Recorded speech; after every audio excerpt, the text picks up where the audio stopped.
Skip it up and that up.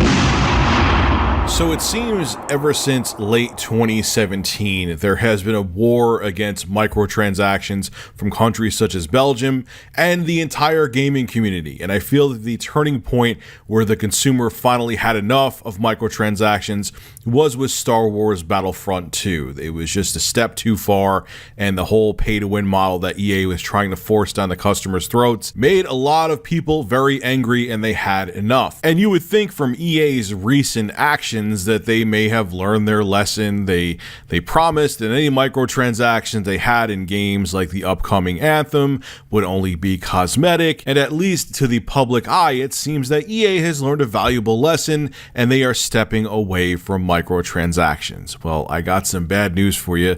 They are definitely not doing that. As a matter of fact, even after the Belgian government declared that loot boxes were a form of gambling, EA is the only publisher that refused to modify their FIFA game to get rid of the randomized card pack loot boxes to make sure that the game complies with Belgium's gambling laws. Blizzard, Valve, and 2K Games disabled loot boxes in their titles for the Belgian consumer, but EA hasn't done a damn thing. As a matter of fact, EA is flat out refusing to change anything in the FIFA series, which means that they are purposely failing to adhere to Belgium's gambling laws, and due to this, now EA is under a criminal investigation by the Belgian government. And according to EA CEO Andrew Wilson, us ignoring Belgium's gambling laws is fine because these randomized card pack loot boxes that you could get in FIFA, you can't trade them for real money. This is what he had to say. EA's games are developed and implemented ethically and lawfully around the world, and he feels that his games can't be considered as any form of gambling. And that's because players always receive a specified number of items in each pack, and because EA doesn't provide or authorize any way to cash out or sell items or virtual currency for real money. So even though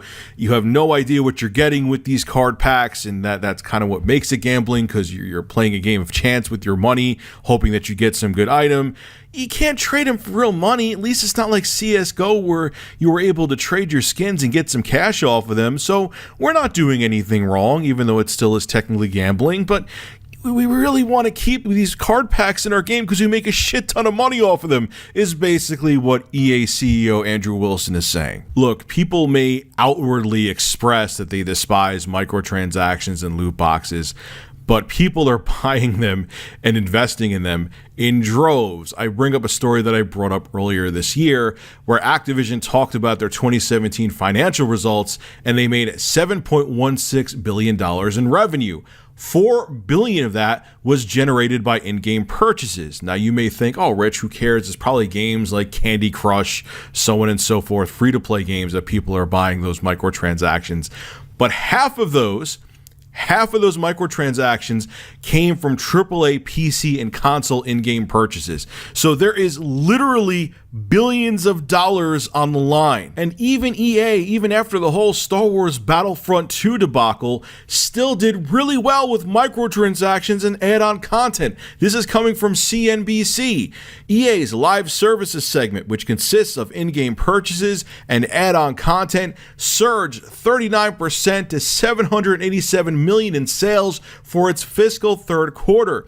The company said increase was driven by the Ultimate Team mode in its sports games, where gamers buy player card packs, which is what EA is refusing to get rid of for their Belgium customers, and the Sims 4 content. There, again, is a ton of money to be made here, and companies like EA aren't just going to step away from billions upon billions of dollars in revenue and profit, even if it means they have to go under criminal investigations by countries such as Belgium. This is where two things need to happen. We need countries like Belgium not to cave to companies like EA. Belgium, if you truly feel that EA's practices are violating your laws, stick to your guns. Don't let the big bad corporation make you succumb and all of a sudden falter and look the other way and allow companies like EA to continue these shady business practices in your country. Secondly, us as the consumers, and look, I've been guilty of being hypocritical of this before in the past. If you don't like microtransactions, do not support them financially. I have done this too. I am totally guilty of this, and I'll admit it, where I've complained about microtransactions and I have invested in them. And that's stupid. If I'm preaching something, I need to practice it, and I'm suggesting that you do the same thing. If you hate microtransactions, don't invest in them, because guess what? EA doesn't care about you complaining. They care about you not opening up your wallets. And if you don't open up your wallets, they'll change their tune about these card packs and these shady microtransactions they're trying to shove down our throats in every single game that they make. So what should we take away from this story? Well, if you thought that microtransactions were going away anytime soon completely, I got some bad news for you. There's a long fight ahead, and EA refusing to comply with Belgium's gambling laws is clear evidence of that. This is Rich of Review Tech USA signing out. Have a good one.